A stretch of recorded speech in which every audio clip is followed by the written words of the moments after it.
Nos idos do século passado, pela década de 50, a viagem de engenho a bom despacho levava cerca de 1h30 a 2 horas na famosa jardineira. Isso se as condições do tempo permitissem. Em dias chuvosos, era uma verdadeira maratona o veículo atolando nos lamaçais e crateras provocadas pela erosão em estradas cortadas por carros de boi. Tanto a medicina como os demais segmentos sociais engatinhavam ao meio aos amarfanhados e tortuosos caminhos do primitivismo. Uma simples cirurgia de apendicite era motivo de temor, causando pânico e comentários negativos. De fato, houve alguns insucessos que levaram à morte de muitas pessoas, não por culpa dos médicos, mas por falta de conhecimento da própria população, que na maioria dos casos procurava um médico já quando não havia mais nada a se fazer. Acometida por uma crise aguda, a minha mãe teve que se submeter a uma operação, como dizia o linguajar da época. A sua irmã mais velha, a minha tia, uma mulher de fibra, a acompanhou durante o período de convalescência. Esta tia e eu permanecemos por 3 semanas hospedadas em uma casa mantida na cidade por meu avô para essas ocasiões. Enquanto isso, as minhas 3 irmãs e 2 irmãos abaixo de mim ficaram na casa da tia sendo cuidados pelas primas que já eram adultas. Bom Despacho, na época, era uma pequena cidade com características de aldeia, sem nenhuma poluição sonora, onde reinava paz e tranquilidade. Lembro-me bem de embrulhos de pães nas janelas das residências, deixadas pelos padeiros que faziam as entregas em domicílios pelas madrugadas.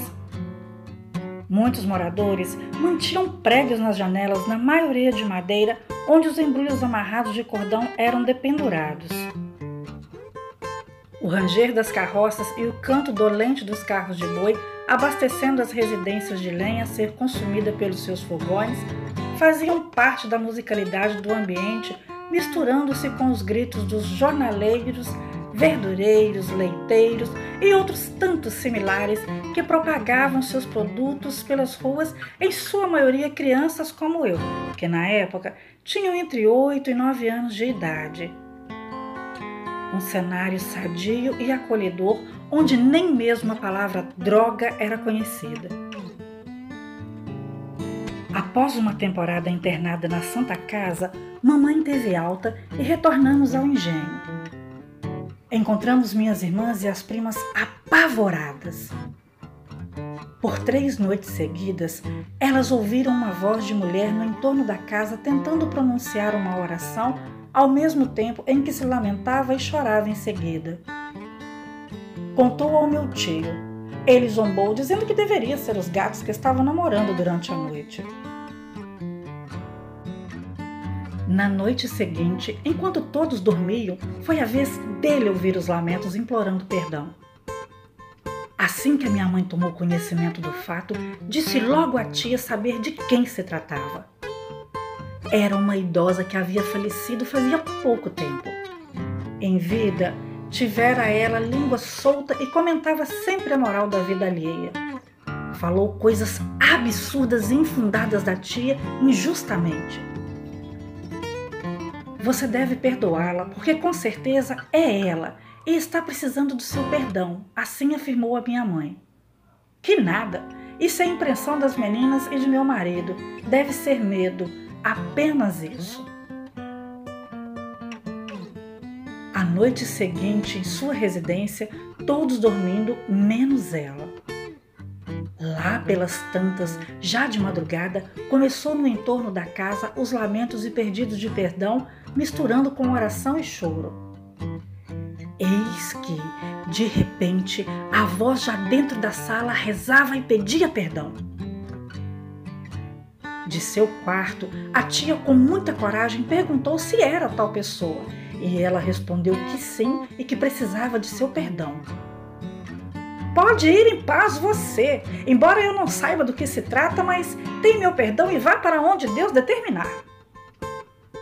E assim, A claridade morteira, azulada que, segundo a tia, alumiava toda a residência, deu lugar à escuridão, silenciando o ambiente.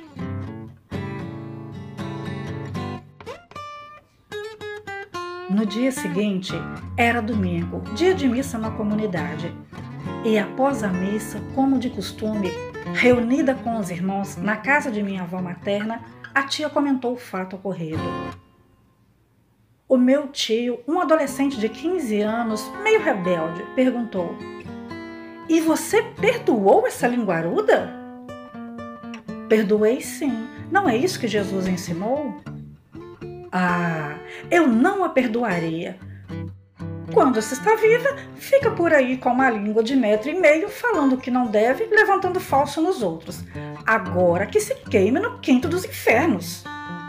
A minha avó, ao ouvir, repreendeu-o: Filho, bate na boca, não fale assim." "Que nada, essa língua de trapo tem mesmo é que se queimar nos infernos." A casa de vovó era muito simples, apertadinha. Tinha uma pequena copa onde o tio dormia num pequeno corredor, a porta de um quarto onde vovó dormia, defronte outra porta que saía para a sala.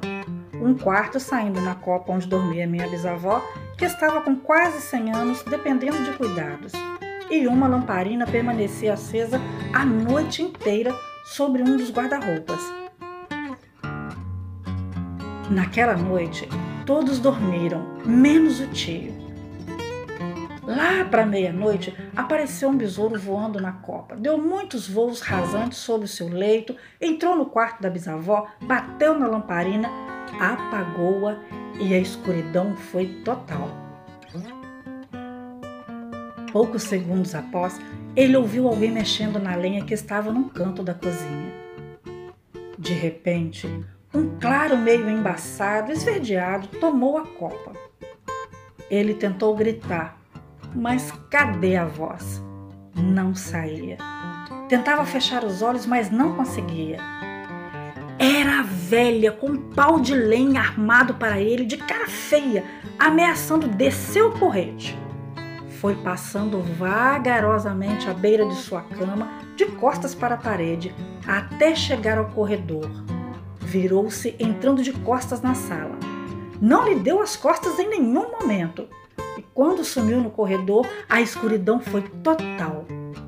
Ele soltou um berro que acordou vó, bisavó e a todos que dormiam, inclusive os vizinhos da casa ao lado. Uma moça que cuidava da bisavó teve que trocar com ele a cama o resto da noite e muitas outras dormiram no quarto de sua mãe, aos seus pés. Foi uma boa lição para sua rebeldia.